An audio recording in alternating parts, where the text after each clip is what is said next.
Karl Marx was born in the German provincial city of Trier on the 5th of May 1818. Trier is just 6 miles from the Luxembourg border, on the Moselle River, which is renowned for its vineyards. Its proximity to the border and its love of wine make Trier an easy-going cosmopolitan spot, factors which were to have a significant influence on Marx. Like so many ardent revolutionaries, Marx was brought up amidst comfortable bourgeois surroundings. His father, Herschel, was a successful local lawyer who also owned a couple of small vineyards, and one of Karl's uncles went on to found the Dutch industrial giant Philips. Although descended from a line of rabbis, Herschel Marx was not religious. Like many German Jews during this period, such as the composer Felix Mendelssohn and the poet Heinrich Heine, he converted to Christianity. This was largely a formality, enabling him to assimilate more easily into German middle-class society. Herschel, who now became Heinrich Marx, had already enthusiastically embraced European culture. His favourite authors were Kant and Voltaire, a characteristic blend of German profundity and French subversive wit. Germany was in the process of becoming a unified nation-state, and in 1815 the Rhineland provinces had been taken over by Prussia. The new Prussian rulers were deemed autocratic and oppressive by the more liberal locals. Karl's father joined a political club that pressed for the Prussian state to adopt a constitution, which would enshrine the rights of its citizens. Few details of Karl's childhood have come down to us, apart from his so-called habit of forcing his sisters to eat mud pies. This sounds like a legend based upon a single incident. Weeping, muddy-lipped girls, outraged mother, skulking Karl, etc.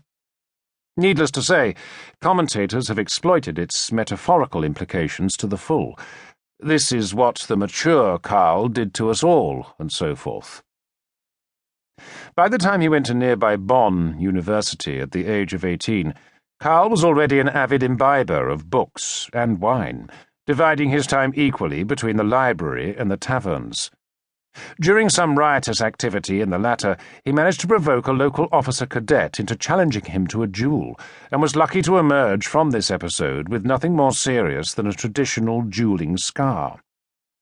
Karl was never the athletic type, and even managed to evade military service on health grounds, aided by a somewhat suspect doctor's report.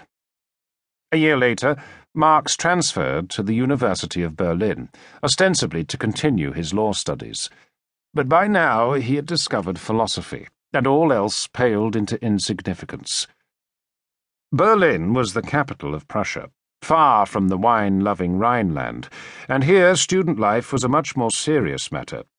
This was where the great Hegel had been professor of philosophy, becoming almost the official philosophical apologist for the Prussian state.